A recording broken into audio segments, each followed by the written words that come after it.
Kemudian kita kembali kepada apa yang kita dah sebut tadi. Yang pertama, melahirkan ubudiyah semata-mata kepada Allah.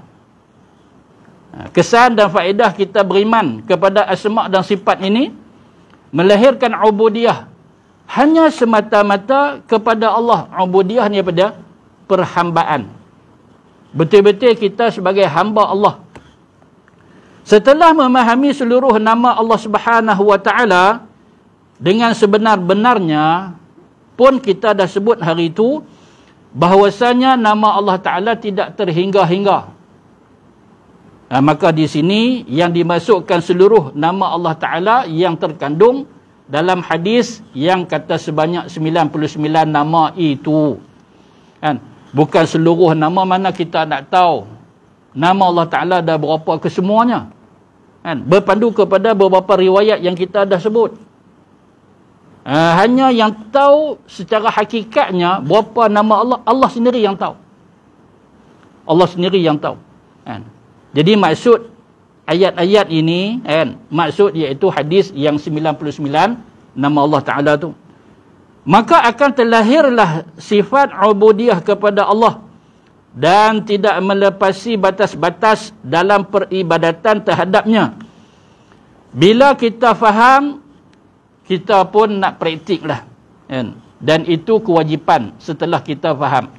Beramal dengan ilmu yang sudah kita miliki. Maka dalam kita beramal ini, ianya tertakluk kepada ketetapan syariat. Apa yang berlaku, iaitu sama sekali tidak melampaui batas. Melepasi maksudnya apa? Melampaui batas.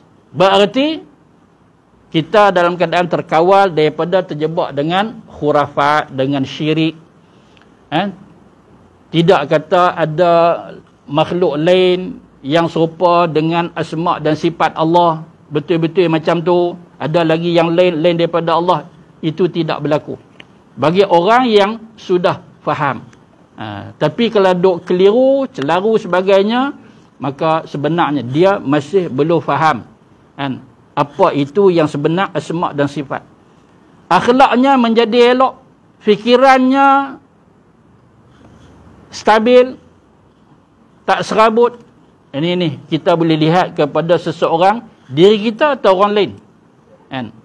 Kita boleh dapat apa dia? Dia punya petunjuk dia. Bagi orang yang sudah sampai ke tahap yang kita kata benar-benar faham dengan asma' dan sifat. Akhlak dia cantik, fikiran dia berenah, fikiran dia tidak nak menyusahkan orang, dan diri akan kembali sempurna istiqamah. Diri dia tu lihat dalam keadaan ia kembali kepada fitrah Islam. Tapi bila kita lihat ni bukan fitrah Islam, jenis duk mengamuk, jenis teruk, kita pun tak reti apa kita nak sebut dekat dia ni.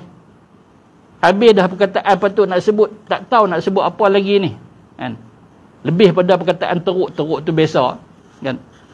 Maka orang ni dianggap sebagai orang yang masih rendah kefahaman dia. Tak jelas akidah dia. Di bawah bimbingan asma' Allah Ta'ala itu. Yang kedua, tunduk kehinaan di hadapan sifat-sifatnya yang maha mulia.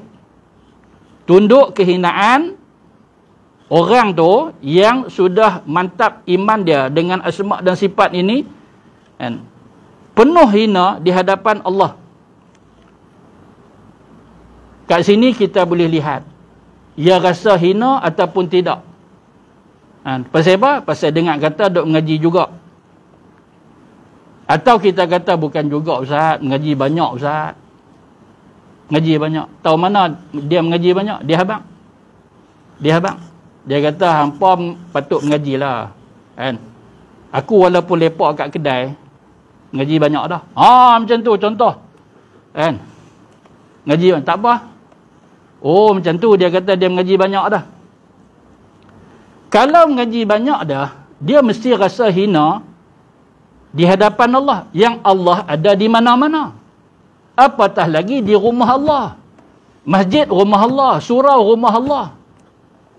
Pasal apa jadikan rumah Allah Ta'ala ini sebagai tempat dia nak mengamuk? Kan? Nak tunjuk kata dia kuat dan sebagainya, itu dianggap sebagai menghina asma' dan sifat Allah. Kita mengetahui siapakah kita sebenarnya di hadapan Khaliq, iaitu pencipta yang bersifat dengan segala sifat kesempurnaan. Dialah Tuhan yang selayaknya disembah. Segala yang bersifat serba kekurangan, wajib tunduk patuh kepada perintah dan arahannya. Kita tidak lagi berhadap dan berharap kepada selainnya. Ni.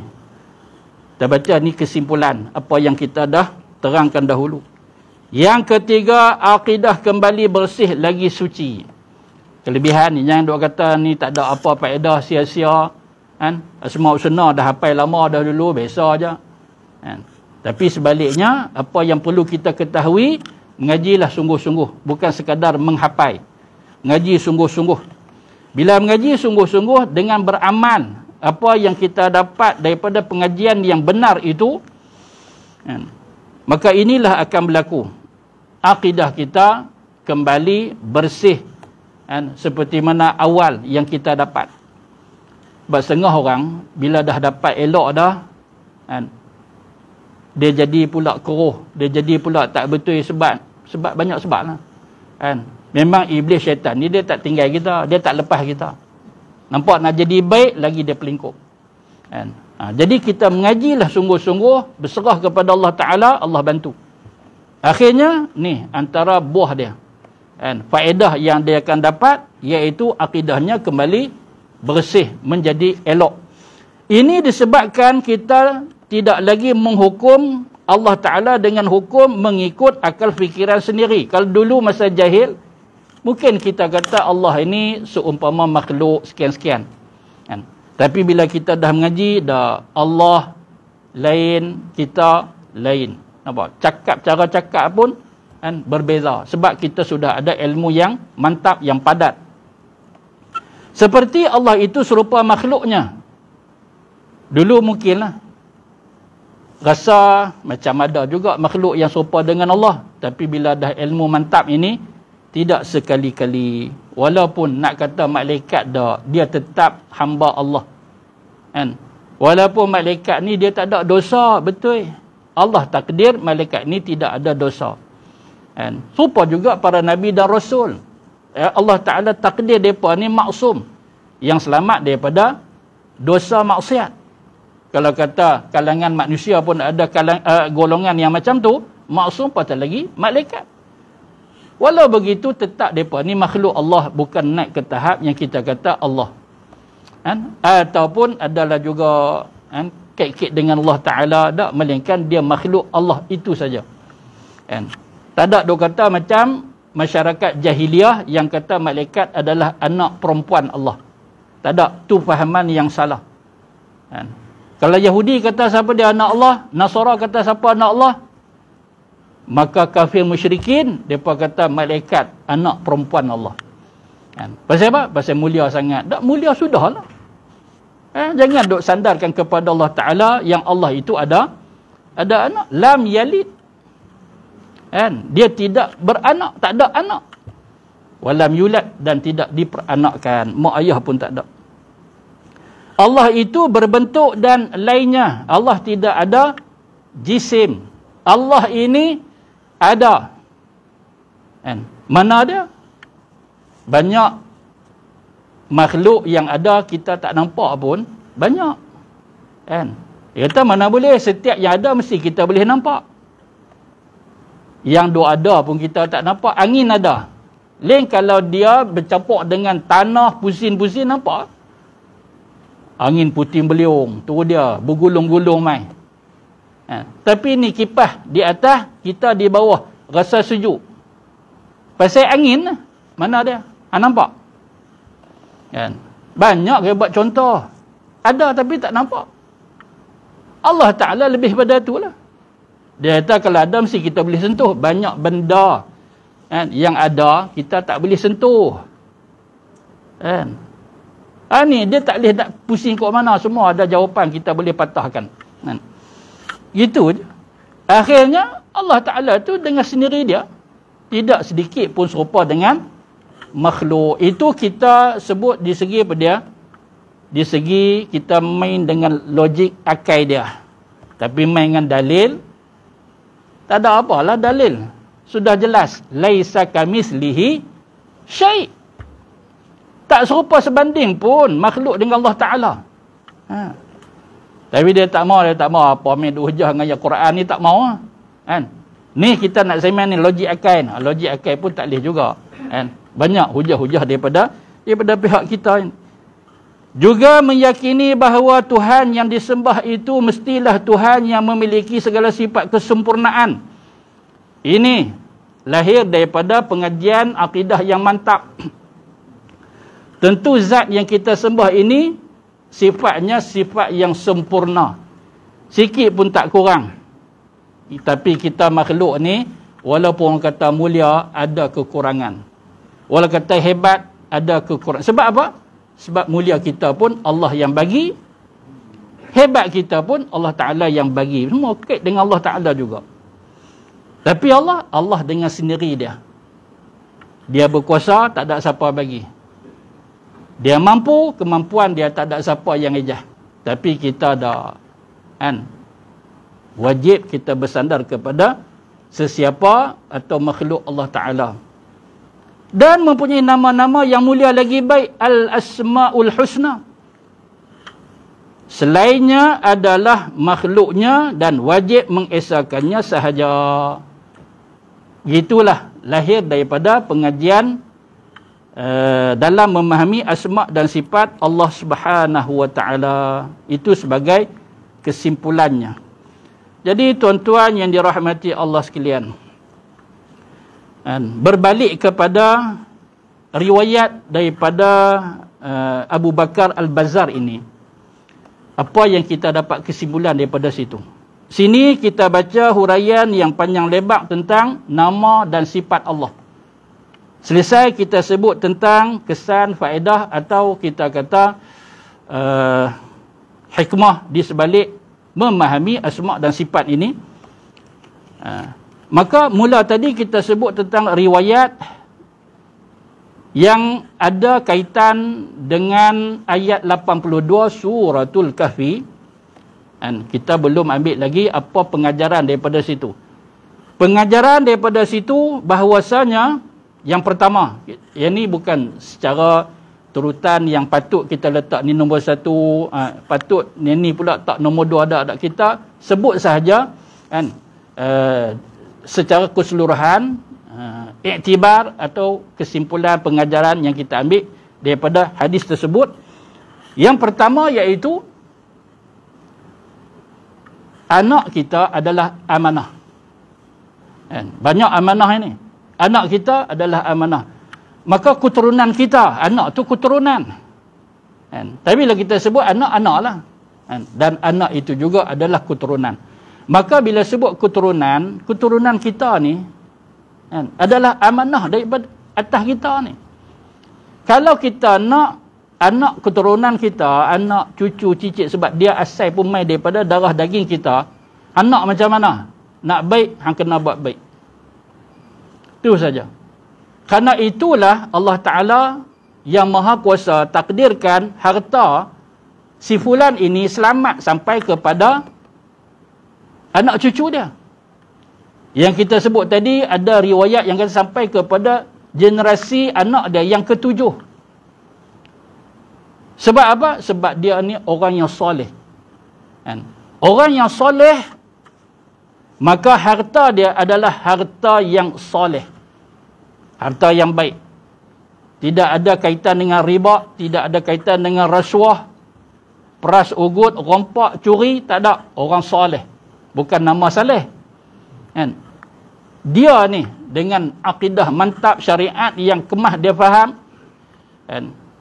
berada di bawah naungan Allah, naungan Quran, fi zilalil Quran. Ada sebuah tafsir yang cukup famous, karangan Syahid Syed Qutub, fi zilal Quran. Dia tulis tafsir dalam penjara. Kan senang kita duduk dalam lokap tu, Oh, susah hatilah. Tak boleh main Facebook dah. Tak boleh. Tapi ulama kita, Masya Allah, Said Hawa, macam mana dia duduk dalam penjara. Said Hawa, Syekh Qutub, apa dia buat dalam penjara. Imam Hanafi, Abu Hanifah, Nu'man bin Sabit, dia pernah di penjara. Dia buat apa? Oh, dulu lagi Nabi Yusuf alaihi salam berdakwah dia dalam penjara. Pasal apa? Pasal akidah yang mantap. Akidah mantap ni kat mana pun kan, tak ada masalah apa. Bahkan orang-orang yang macam tu, penjara adalah tempat yang paling dia seronok. Kan? Ibnu Taimiyah pun pernah di penjara. Kan? Bila anak murid dia tanya macam mana tuan dalam penjara, dia kata tempat aku nak berehat. Duduk kat luar, dakwah sana sinilah.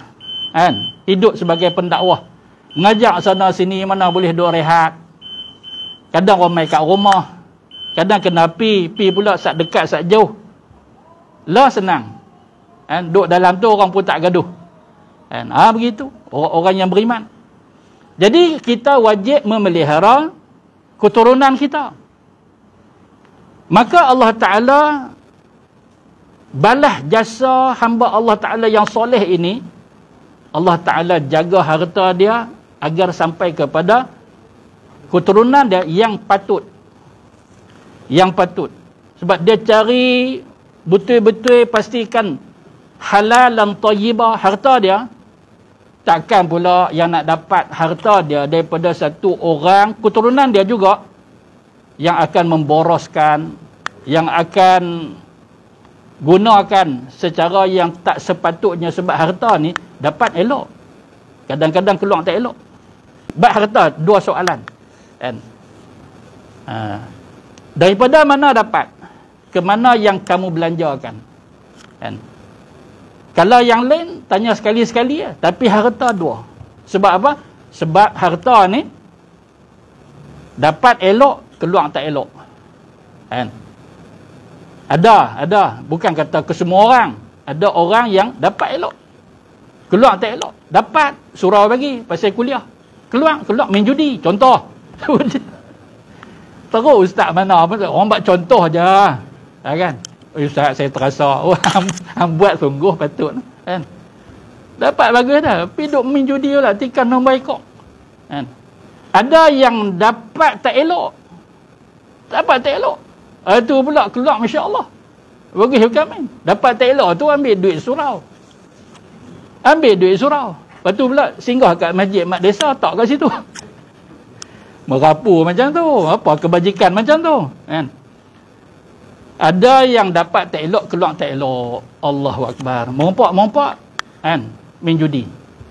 Mompak main judi. Yang bagus ni yang ni. Apa dia? Iaitu dapat elok, keluar pun elok. Bagus.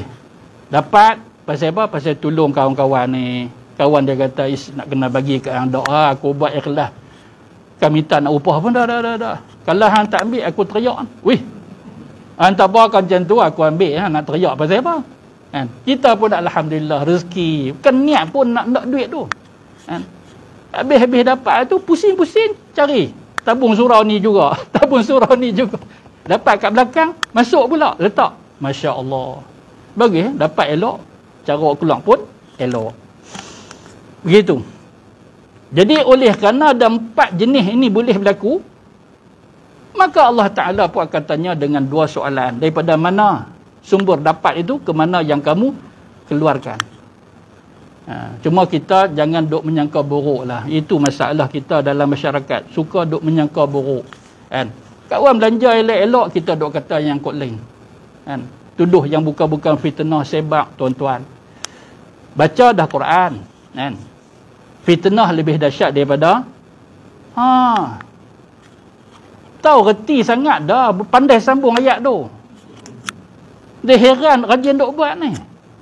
Tak sah kita duk sebut dah ni. Yang tertulis dekat selembar emas itu. Emas padat ni, sekeping emas padat, apa yang tertulis?